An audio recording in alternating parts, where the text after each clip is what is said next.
Assalamualaikum warahmatullahi wabarakatuh. Final Copa del Rey yang menyajikan sebuah partai El Clasico terlaksana tanpa hambatan karena pihak Real Madrid sudah mengkonfirmasikan kehadiran mereka. Final ini dimenangkan oleh Barcelona 3-2. Saya akan mencoba memaparkan jalannya pertandingan dan faktor-faktor yang menurut saya menjadi kunci kemenangan Barcelona. Dan tentu saja ini dilihat dari sudut pandang saya, seorang yang menghuni strata paling rendah dalam piramida sepak bola dunia. Saya memprediksi bahwa pertandingan Real Madrid dengan Barcelona di final Copa del Rey akan berlangsung berat sebelah. Ini dikarenakan strategi dan taktik yang biasa dimainkan oleh kedua tim. Barcelona tentu akan mengandalkan lini serang mereka yang sedang baik-baiknya, dan Madrid pasti akan mencoba bermain lebih ke dalam untuk memaksimalkan kecepatan para penyerang mereka. Akan tetapi, satu hal yang tidak saya duga, ternyata Ancelotti mencoba memasang 4-4-2. Saya membaca ini sebagai strategi atau rencana Real Madrid untuk menahan laju atau mengalahkan lini tengah Barcelona. Kita tahu, lampu sorot setiap pertandingan Barcelona selalu didapatkan oleh Lamine Yamal, Raphinha, Lewa, atau Ferran Torres. Tapi sebenarnya, kalau kita memperhatikan Barcelona, kunci Barcelona tampil sangat impresif di 3 kompetisi yang mereka jalani adalah lini tengah yang sangat tangguh. Lini tengah Barcelona seperti apa yang telah saya sampaikan di video-video saya yang lalu, sangat tangguh. Mereka dimotori oleh De Jong dan Pedri. De Jong setelah di awal-awal musimnya di Barcelona mengalami masalah, kini tampil sebagai pemimpin lini tengah yang sangat baik. Pedri, seperti saya tulis di Facebook saya, ketika kemunculan Pedri di tim utama Barcelona, saya meramalkan bahwa Pedri akan menjadi pemain yang sangat baik. Dan jika Pedri terus mendapat kesempatan dan Barcelona terus-terus menjadi tim yang sangat kompetitif, saya rasa 2 atau 3 tahun lagi Pedri akan menjadi salah satu pemain tengah terbaik di dunia. Bagaimana lini tengah Barcelona, Pedri dan De Jong bisa memotong bola-bola yang datang ke mereka atau bisa menghadang serangan lawan di kesempatan pertama, kemudian mereka bisa mengalirkan bola ke lini serang dengan baik. Ini merupakan sebuah seni yang sangat bagus. Dan kita sudah lama tidak melihat pemain-pemain lini tengah seperti ini. Tipe permainan Pedri dan De Jong sama dengan Camavinga. Mereka memotong dan mereka bisa membangun serangan. Tapi tentu De Jong dan Pedri jauh lebih tangguh dibanding Camavinga. Oleh karena itu saya rasa Ancelotti memasang 4-4-2. Dan kita lihat Ancelotti memasang 3 petarung di lini tengah. Tchouaméni, Valverde, dan Ceballos.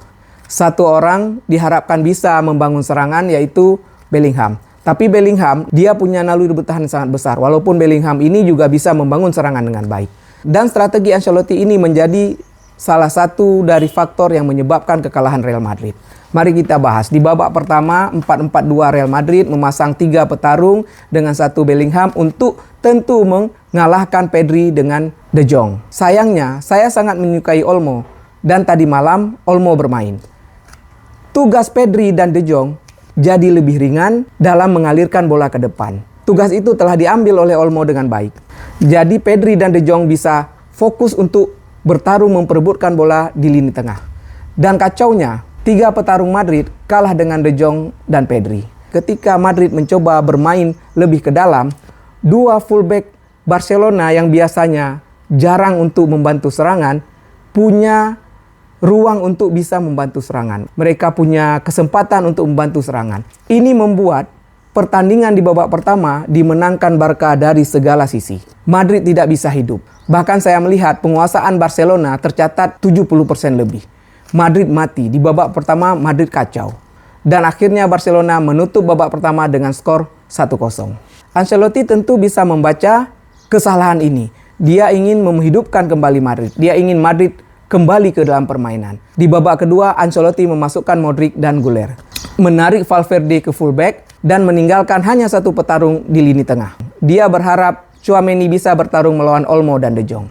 Ternyata ketika Modric masuk, Güler masuk, Madrid tidak lagi bermain lebih ke dalam. Madrid memasang garis pertahanan tinggi dan mencoba menyerang dengan segala risiko. Modric pemain yang sangat berpengalaman dan dia punya karakter yang gigih sekali. Ketika Modric masuk dan dia mau berjuang, Bellingham menjadi hidup.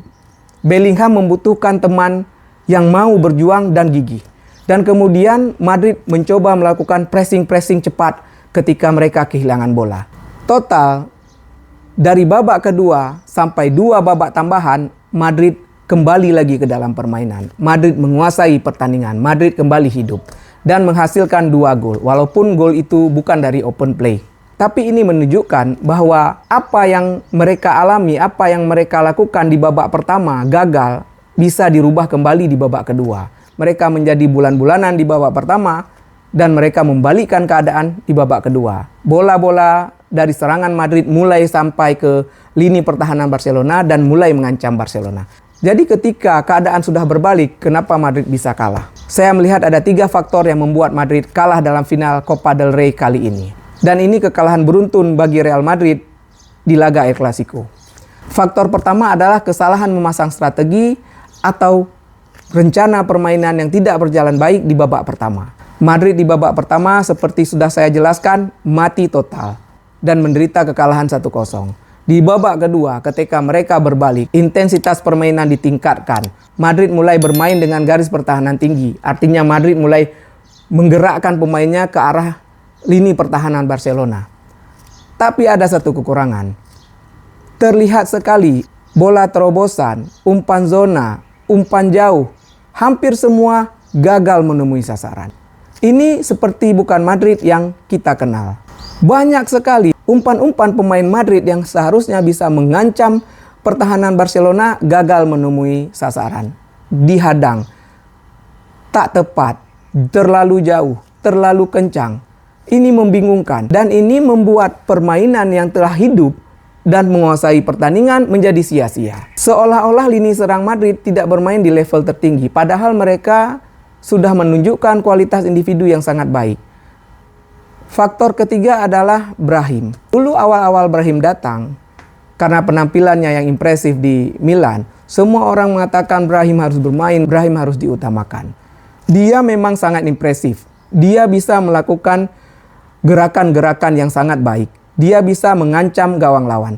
Satu kelemahannya yang ketika sekarang ini dibutuhkan oleh Madrid adalah dia tidak bisa defend. Dia tidak mau recovery. Dia terlalu lemah dalam menyikapi bola-bola yang hilang. Bellingham sudah pernah memprotes hal ini. Dan di dalam skema yang Ancelotti buat musim ini bagi Real Madrid, semua pemain tengah harus bisa bertahan. Bahkan pemain-pemain menyerang pun harus bisa bertahan. Disinilah mengapa Brahim tidak mendapat tempat. Brahim menjadi pilihan kedua di lini tengah Real Madrid. Ceballos memperbaiki diri.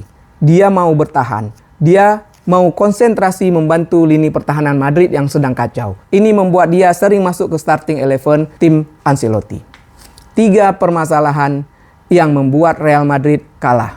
Madrid sudah comeback dalam permainan, tapi malah di-comeback oleh Barcelona dalam hal skor. Pada pertandingan ini ada satu yang saya harapkan terjadi, dan ini terjadi adalah para penyerang kedua tim yang kita tahu adalah penyerang-penyerang top dunia menampilkan skill individu mereka dengan baik. Dan di babak kedua ketika Real Madrid merubah rencana permainannya, maka terjadilah pertunjukan dari 6 pemain menyerang Barcelona dan Madrid. Vinicius memperlihatkan skill kelas dunianya. Mbappe memperlihatkan skill kelas dunianya. Bellingham juga memperlihatkan skill kelas dunianya. Lamine Yamal menampilkan skill kelas dunianya. Ferran Torres juga. Rafinha juga. Cuma ada kekurangan dari Rafinha adalah dia malam ini terlihat sial. Dia tidak bisa memaksimalkan bola-bola yang seharusnya bisa menjadi gol. Dan saat pertunjukan para penyerang Madrid dan Barcelona muncul, maka kita lihat bagaimana lini pertahanan Real Madrid harus diperbaiki untuk musim depan. Asensio terlalu muda dan belum berpengalaman. Fran Garcia terlalu muda dan belum berpengalaman. Ketika Fran Garcia harus berhadapan dengan Lamine Yamal dalam situasi 1 lawan 1, Fran Garcia hampir seluruhnya dikalahkan oleh Lamine Yamal. Kemampuan Mbappe dan Vinicius juga terlihat berada di atas skill para pemain bertahan Barcelona. Cuma kelebihan pemain Barcelona adalah posturnya yang sangat baik sehingga mereka bisa melakukan pelanggaran-pelanggaran yang tidak berbahaya bagi mereka sendiri. Ini mereka mencoba memanfaatkan kelebihan postur mereka. Itu satu keunggulan lini pertahanan Barcelona dibandingkan dengan lini pertahanan Real Madrid. Dan ini menjadi indikator bagi kedua tim. Real Madrid harus aktif kali ini di bursa transfer untuk memperbaiki lini bertahan mereka. Barcelona juga harus memperbaiki transisi pemain tengah untuk melakukan defense membantu pemain belakang. Ini kelemahan Barcelona. Karena terlihat sekali ini bisa dimanfaatkan oleh lawan yang punya skill yang baik. Tapi saya berbaik sangka. Saya rasa ini karena dua faktor yang membuat mereka kurang aktif dalam membantu lini pertahanan mereka. Satu, saya rasa mereka terlalu sibuk dan terlalu konsentrasi di lini masing-masing.